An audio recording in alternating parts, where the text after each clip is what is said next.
Well, hello there again, friends. Today is 10/1/2022, and today is the Odin Project Vlog Day 151. And this is Project Night Travails Part 3. I ended up last couple days, I was able to pound out with some resistance, but I was able to pound out the visual effects for the chessboard. So that's what I'm going to go over today. It looks like a lot, but I just modulated everything, so actually it's not too bad. Um, with that said, let's just get started. So the first thing here on Night Travails, you'll see a notice, just get rid of the DOM here, or the console here for a minute. You'll see I got the chessboard. As last time, Knight is sitting at position 0, 0. I had removed a button. There was like ported over from the tic-tac-toe project. I think there was like start new game or something like that. Anyway, I deleted that from the HTML file. It wasn't needed since it's not a game. So I used the reset. I think it said like clear game or something like that last time. So I refactored it and called it reset board, and I'll show you that here in a moment. And then here is the dialog box. This is nothing more than a fancy div that I have in the HTML, and with a little bit of box shadowing with it and center alignment. And this just prints out the algorithm to the screen. So nice pretty effect there. So let's go ahead and hit the editor. So the index.html file, like I said, I added that div there that you just seen, hard coded it in. I had it in DOM before, and had a JavaScript create it, but I was starting to get some problems with it, so I decided to hard code that in. Some of these things I went ahead and hard coded because, like I said in the last video, I'm not going to let this bog me down to the point where I'm getting stuck on it, since technically this is a bonus video. This isn't really even needed, but I just wanted to show you guys what the end product would look like if I did do it, and I did end up doing it, so I wanted to make the video.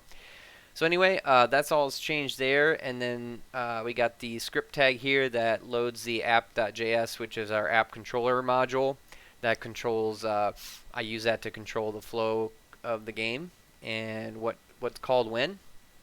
So that's it for that. Style sheet, I got rid of the targeted selector for the that deleted button that I got rid of, and the only thing I added was the CSS for display div. So we have a fixed height of 200, a fixed width of 300 pixels, background color as this. It's an RGB color I just randomly selected. It's like a slate gray. Text align center and a box shadow 1055, and that gives you this nice little 3D black effect that you see here. And that's that. Game board. Nothing's changed on game board from the last video except this highlighted portion. So I added a reset board, a not self-invoking function with the double parentheses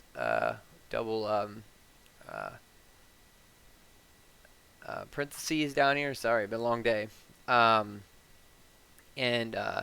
this is going to invoke itself automatically at all times. So I have a constant reset button. So we're query selecting the clear board button that we just went over, that class that exists in the HTML. Right here, clear board button. So we're targeting the button, and sorry about that. And we're waiting for a click. So when a click, we're doing location.reload. So I told you guys before in other videos, this is not best practice, because other developers that work on it and end users that use it, if you have other things going on the page, document.reload basically is the shorthand for refresh, like hitting F5 on the keyboard, basically, or refreshing the page. It's not ideal. It's not recommended. But in this instance, for sake of shortness and for the fact that there's nothing else going on here that we need to retain a state for, so document or location.reload refreshing is fine to me. It doesn't affect the gameplay or the algorithm at all. It doesn't affect the output. It doesn't affect the game board. It doesn't affect anything. So that's what happens if you hit the reset here. You'll see it's doing all the gets for the different modules, and that's all it's just doing, is just refreshing the page. So again, so for this example, nothing's being ill affected by doing a refresh. There's nothing else on the page that's static or has a state that can't be changed or has to stay static. So no worries there. Moving right along, search algo. We covered this in the very last video. The highlighted part's the only part I edited. So at the bottom of the algo code here, I created an array called square chord, and then inside the for each, I just commented out these console out logs for cleanliness of less code being presented to the browser, but I left them in here in case I ever wanted to uncomment them to check things out or troubleshoot. But in the for each, I have a square coordinate dot push, so we're gonna push the square name into the array of square chord, and so you can see this is a for each, so it's going to loop through every single iteratively loop through each single square that's inside a path and push the coordinate name, which is the XY coordinates, into square chord. And then I have a call here for I did a import at the top of the page to import the display moves module into this file, so that I can call it right here. And so I call display moves, which we'll go over here in a minute, which is in UI moves. I'm sorry, no, it's in display moves. We'll go over that here consecutively here in a moment. But I call that, and I give it the path and the square coordinates. So the path is the path that's right here that has the target attached to it that gets converted to path for an array, and we unshift here and doing all this. And so so path is the shortest path was, and this just shows the number. This decrements the number, increments the number and gives you the length of the number of passes or number of moves. And so I'm passing that through as a variable called path. And then the square chord is just what I explained. That's the actual coordinates of the moves. And so that's the only thing I refactored from that. And then moving on to UI move. Now I'll preface it to say that there's a lot of commenting here. This is just for the YouTube video to explain it and read it to you, and for you guys to have for understanding. It's probably a little too wordy, but the other thing I will say I'm not a huge fan of, and I jacked with it for a while and had to basically make it not dry. So if you basically see here, I'm doing a if statement here, doing a parse, and I'm doing another parse here that's essentially the exact same code. It's just not inside a if statement, and then and that's repeating itself, and then actually no, it's this one. So this if statement, and I'll go through it, and this if statement are, for the most part, the first three lines are doing the exact same thing. And I won't go into great detail, but I was having scope problems. I was trying to make a self-anonymous, self-invoking function inside of here, and then I tried doing it outside, and I was having scope problems. I was getting undefined errors, and it was just one thing after another. I'd fix one problem, and then another three would crop up. So basically, I said, screw it. I'm not going to have dry principles on this particular module, so we do have some repeating code. If I had more time and cared more, and if this was actually a part of the assignment and the requirements, I would spend more time and figure it out. But I spent actually quite a bit of time on this particular module trying to figure that out. But so nevertheless, here we go. So start off with importing the night travails from search algo that we just went over. So we're importing that one module to use down here at the bottom. We call it. We have a module to control and keep track of the moves and the clicks from the users. That's essentially what this whole script file does. So I have UI controller. So it creates a a constant cell nodes, which is querying all the selector, all TDs, so all the table data becomes cell nodes. You've seen this before. We use this in search algo, so same principle applies. So now we're looping through each cell node, and we're going to loop through all the cell nodes to find the night image and assign coordinates for initial start position. So I have an if statement. So if cell node.query selector image is not null, meaning there's something there, we're going to let night location equal JSON parse. And I use parse because if you recall, the dataset chord array, the dataset array, or dataset attribute, if you will, in HTML is not read only. It's been a long day. I've been working on this all day. Is text only. So it's literally string text, nothing more, nothing else. So basically I found a unique way of creating it as a parsing it as basically, excuse me, Trust is active as usual, right? Parsing it as a array inside of night's location. So it adds in the bracket on each side, and then the string of the coordinate array of that location. So what it does is it finds the image wherever the night's located currently, and then it sets it to night location as an array, and then I console.log it just for diagnostic purposes, and you'll see that when I demonstrate it in the browser. And then secondly, come down here. So if that doesn't ring true, then loop through all cells to attach click listeners to each. Actually, this is inside the for each loop. So this is looping through every single time. I should say that. Here goes the highlighting again. So anyway, the for each loop, it's looping through every time. So basically when it finds the night, which is cell node, so we're looking for the IMG. I'm using the IMG tag because that's the only, the night is the only image I have in the project, so it's easy just to use the IMG tag. So basically when it finds it, meaning it's not null and it's available, we're going to assign it to the night location of the data set from the coordinate array to it. And now we're going to loop through all cells to attach click listeners to each cell and assign the coordinates once click is seen. It's a mouthful, I know. But so we're basically going to add the event listener here, and then we're going to invoke a local function, and we're going to let click location. Again, we're doing the same thing here, so I won't repeat this, but we're creating the parsed file, JSON, of the coordinate array to represent an array of the coordinates instead of a string, and we're assigning that to click location and console.logging it. And here we're going to loop again to locate new current location of previous night image and assign coordinates, remove old night from previous coordinates, and call night's travails module to start the algo. That's exactly what we're doing here. Creating the cell nodes again.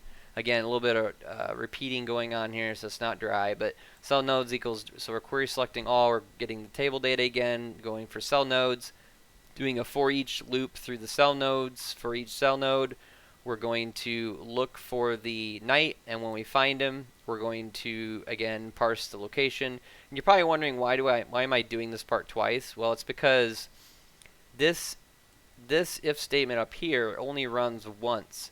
Because if you see, when I add a click event listener, it's basically re-looking for the night, and so it won't rerun this code because it's not inside the click listener. So that's why it's not dry, and I had to re-add it here because I need it to find the night location so I can assign the coordinate array so that we can remember it for our algorithm, because we need to know the current. This is basically logging the current location of the night inside of night location, and then we need to know the new night, which is on the click right here. So this is adding in the clicked location of where the night's going to be as we click it with the mouse. So we need to know both those coordinates in order to pop them into night travails. And that's essentially what's going on here at the bottom. So we create a constant night image, so we're query selecting IMG, and here we're just removing it in this if. So we're finding the night, and then we're removing it from the old location, And then right after that, we're calling night travails so we don't lose our location information. So we have night location data and click location data. And these two have the stored arrays from above, and we're calling that into night's travails. So we go back over here, and we go to search algo, and we go to night travails, and that becomes start and finish. And then it runs through the entire algo. That's how that works. And down here, this chunk of code creates a new night image at the click location. So this basically, when the click event listener happens, we're going to basically create the night image again, not dry, and then we're going to create the element there, and we're going to, just like in the other file, we're going to, from the last video, we're going to tell it where it's at and for source, and then we're going to apply it to the cell node of where we clicked.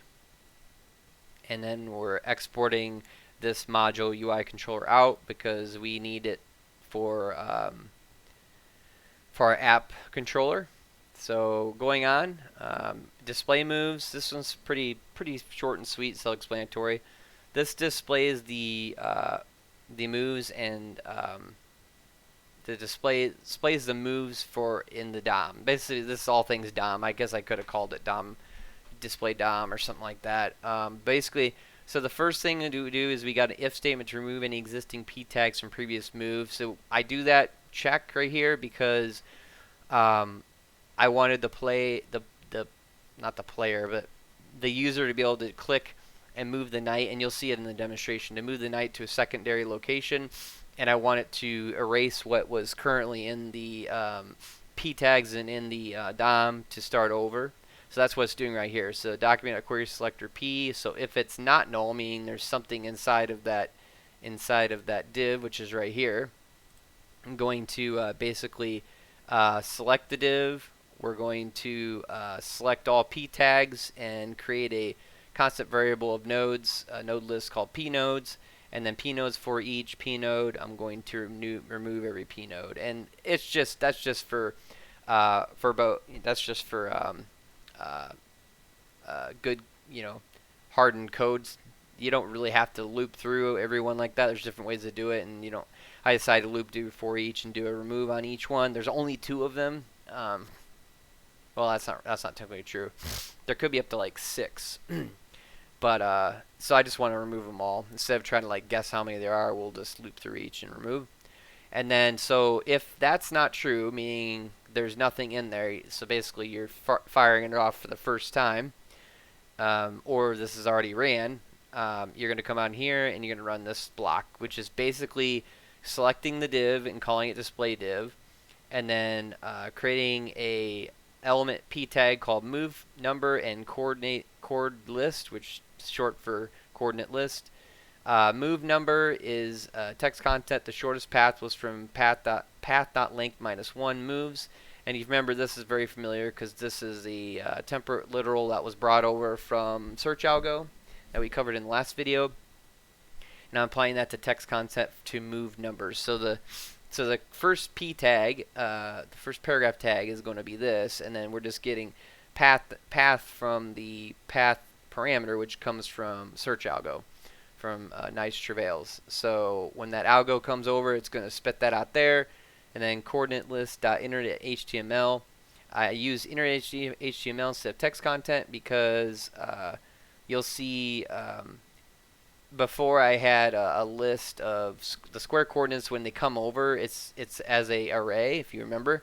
So the square chord array is, if you use text content, it's just going to spit it all out in one line. It looks ugly and hideous, and it doesn't make sense. So I switched to inner.html, or inner.html, excuse me, and then use the join function to add in br, which is line break, which is br is the break tag for line break tag for HTML. So basically, after every time the square chord is called, we're going to join it with a br. And that just basically enters puts an enter key into every single coordinate, and it looks real pretty, real sexy. And then we just append our children to get them to display in display div. And then exporting this module out because we will need to use it.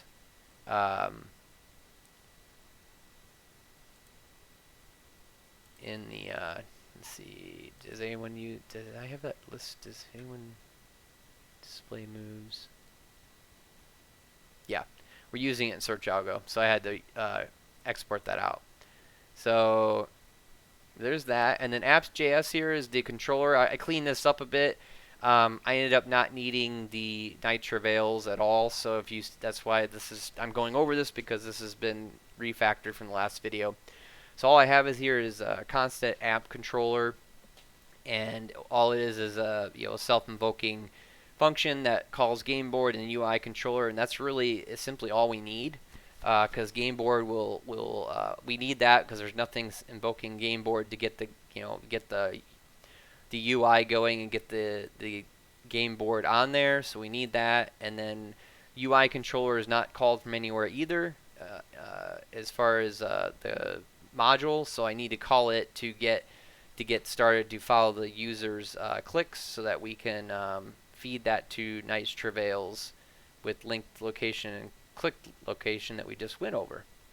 So I know I went super fast, and that seems like a lot, but it's not. It's just because I modulated it. I feel like I've done, this is the first project I've done the most modulation on. I feel like I did a pretty good job of it. I did have some hiccups here and there that I had to troubleshoot with the modulation and the import and exports, but I did get it figured out.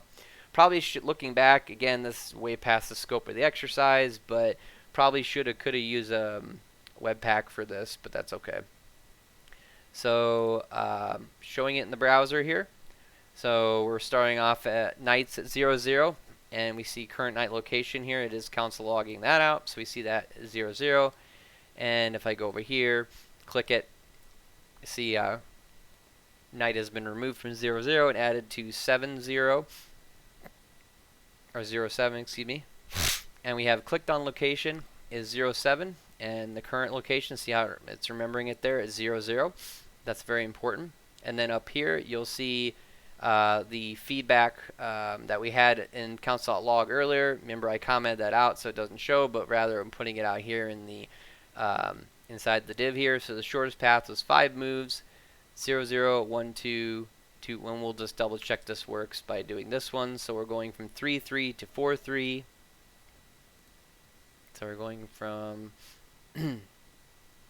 3, 3 to 4, 3. Take a look at it. Shortest path was 3 moves. Shortest path is 3 moves. And we have 3, 3, 4, 5. 3, 3, 4, 5. 6, 4, 4, 3. 2, 4, 4, 3. And we went through in a couple videos ago. I went through, or maybe this last video, how that still works out. It's just going the opposite direction. It's still the same amount of moves. Both are valid answers, so I know that that still works. So when you reset the board here, it goes ahead and clears everything and puts the night back at 0, 0. So say I went from 0, 0 to 7, 0. Then shortest path was 5 moves, so reset the board again, and we'll go from 0, 0 to 7, 7, 7. This is the longest path, so it's got 6 moves. Still shows up nice and sexy on the div and doesn't overflow. And I'll show you if I don't reset the board and I just click on coordinate 7, 4, you'll see how it updated. Clicked on location 7, 4, current night location 7, 7, which that's technically should be renamed because that's not technically current, that's last. So 7, 7 was where the night was located, so we got that, and then it calculated through the algo correctly. So 7, 7, 6, 5, 5, 3, and 7, 4 for those 3 moves. And that's it. And it'll just keep updating through the code since we had the if challenge before to remove. Otherwise, the text content would just bleed off the div and just keep bleeding down the page. But because we have that if challenge at the top of display moves here, it goes ahead and clears that out. And that's it. So I think that's all I wanted to cover. Give you a full view of it here. I mean, it's not. It's long. It's not all on the same page. Again, I could have made it prettier and did a grid or something, but it's just that's just too much time. So there it is. So thank you for coming along the journey with me today. I hope you learned something along the way. thanks for all the new subscribers and all the new people that are coming and viewing my content. I hope you find value in what I provide here. I try to provide value on this channel and do my best. So anyways, please like, share, and subscribe for more content. And let me know in the comments section how you guys are doing on Nice Travails and what you think of it so far. So this wraps it up, and next time I should be, this time actually, should be going into Git, intermediate Git, and then on to hopefully React after that. So with all that said, till next time, see ya.